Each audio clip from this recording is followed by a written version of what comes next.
Well, it's my pleasure to welcome all of you foreign ministers, permanent participant heads of delegation, Arctic Council observers, and honored guests. And I want to thank again the tribal leaders of the Aboriginal groups for their greeting this morning and their very meaningful message to all of us, and we appreciate their opening this session for us. I want to welcome all of you to the 10th Arctic Council Ministerial meeting in this beautiful city of Fairbanks, and we thank them again for their great hospitality in hosting us. I would now call your attention to the provisional agenda for this meeting and seek its adoption. As I see no delegates seeking the floor, I take it that the agenda can be adopted without change. It is so decided. As the next agenda point, I would like to call for the adoption of the SAO report to ministers.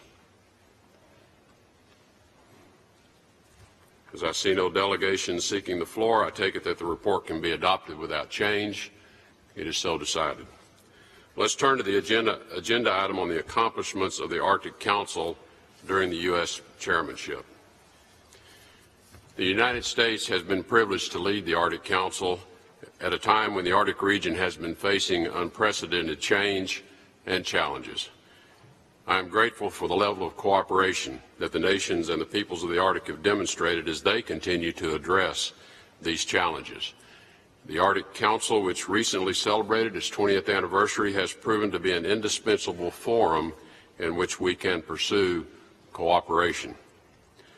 I want to affirm that the United States will continue to be an active member in this Council. The opportunity to chair the Council has only strengthened our commitment to continuing its work in the future. We look forward to working with Finland as they assume the leadership role of this Council. There are still issues of great concern to each of us that we can address, including advancing the welfare and living conditions of those who call the Arctic home, recognizing that each country has a strategic interest in being part of the Arctic's future, and making sure that we continue to be vigilant in protecting the fragile environment. In the United States, we are currently reviewing several important policies, including how the Trump administration will approach the issue of climate change.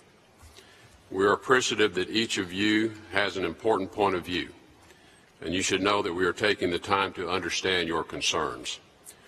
We're not going to rush to make a decision. We're going to work to make the right decision for the United States. The Arctic Council will continue to be an important platform as we deliberate on these issues. I cannot hope to mention all of the individual initiatives and programs that the Council has brought to fruition over the past 2 years under U.S. chairmanship. Each of the Council's subsidiary bodies has done outstanding work in this respect, and I do wish to acknowledge and commend all of their efforts, even as I highlight but a few. The signing of the Agreement on Enhancing International Arctic Scientific Cooperation will facilitate the movement of scientists, scientific equipment, and importantly, data sharing across the international boundaries of the Arctic. The Council has produced the first ever assessment of telecommunications infrastructure in the Arctic. During the Finnish chairmanship, the Arctic Council will build on this work in conjunction with the private sector to advance this ongoing effort to strengthen connectivity throughout the Arctic region. Arctic Council members have conducted multiple exercises to prepare for potential search and rescue events in the Arctic, as well as to coordinate responses to environmental incidents. These exercises significantly advanced our capacity to address risk inherent in the increased human activity that is undergoing and will continue to expand in the Arctic region. At the community level, the Council broke new ground in a number of ways. A compelling initiative known as Rising Sun has produced resources that will prove truly valuable to Arctic residents in addressing suicide prevention, particularly among indigenous youth. The Council also built on work initiated by the state of Alaska to improve water and sanitation capacity in rural Arctic communities.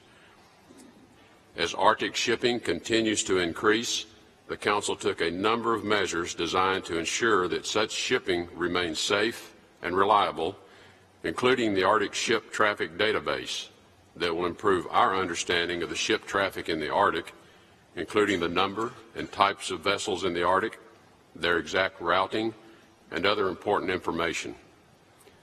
And finally, the Council has strengthened resilience at the national and local levels in the face of environmental and other change. I could go on at length about our shared accomplishment, but I am certain other speakers today will mention the many other Arctic Council projects deserving of recognition. Let me close my remarks by thanking again all of those involved in these initiatives, the many government officials, the permanent participants, the working group and task force chairs, the secretariats, the observers, and invited experts. The last 2 years have witnessed remarkable growth in the reach and productivity of the Arctic Council, thanks to all of you.